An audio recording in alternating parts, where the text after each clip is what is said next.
আসন্ন champions trophy মাঠে গড়াবে hybrid মডেলে, কারণ পাকিস্তানের মাটিতে খেলতে যাবে না ভারত।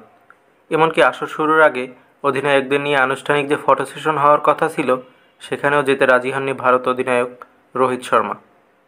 অবশেষে এই অনুষ্ঠান বাতিল করতে বাধ্য হয়েছে পাকিস্তান ক্রিকেট বোর্ড পিসিবি। এমনকি এবারের চ্যাম্পিয়ন্স ট্রফিতে থাকছে না কোনো উদ্বোধনী অনুষ্ঠানও। ক্রিকেট ভিত্তিক ভারতীয় ওয়েবসাইট ক্রিকবাস এই তথ্য নিশ্চিত করেছে। অধিনায়কদের অনুষ্ঠানটি অবশ্য করতে চেয়েছিল পিসিবি, কিন্তু রোহিত সহ একাধিক অধিনায়ককে পাওয়া নিয়ে শঙ্কা তৈরি হয়েছে। যেই তালিকায় আছেন ইংল্যান্ড ও অস্ট্রেলিয়ার অধিনায়কও।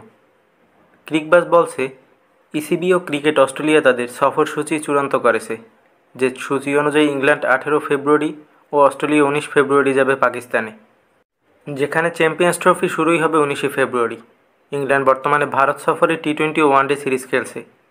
এই সিরিজ শেষে দলকে 7 দিনের বিশ্রাম দিতে চায় ইসিবি।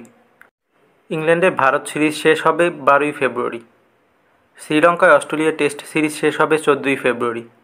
পাকিস্তানে যাওয়ার আগে তারাও পাচ্ছে 4 দিনের বিশ্রাম। এমনকি তারা পাকিস্তানের প্রস্তুতি ম্যাচও খেলবেন না। প্রতিটি দলের 2টি প্রস্তুতি ম্যাচ খেলার সুযোগ ছিল, তবে তারা সরাসরি চ্যাম্পিয়ন্স ট্রফিতেই খেলতে চাইছে। উদ্বোধনী অনুষ্ঠান ঠিক এ কারণেই হবে না। জিও সুপারের নাম না প্রকাশের শর্তে আইসিসির এক কর্মকর্তা বলেছেন, পিসিবি ও আইসিসির আগ্রহ থাকার পরও ইংল্যান্ড ও অস্ট্রেলিয়া যথাসময়ে না আসায় উদ্বোধনী অনুষ্ঠান হচ্ছে না। আগামী 19 ফেব্রুয়ারি থেকে শুরু হয়ে 9 মার্চ পর্দা নামবে টুর্নামেন্টটি। আসরে উদ্বোধনী ম্যাচে নিউজিল্যান্ডের মুখোমুখি হবে আয়োজক পাকিস্তান। ম্যাচটি হবে করাচিতে।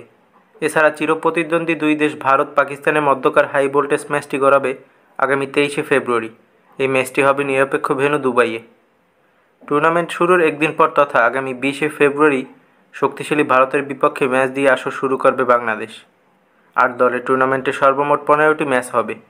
আয়োজক পাকিস্তানের 3টি মাঠ ছাড়াও নিরপেক্ষ ভেন্যু হিসেবে থাকছে দুবাই।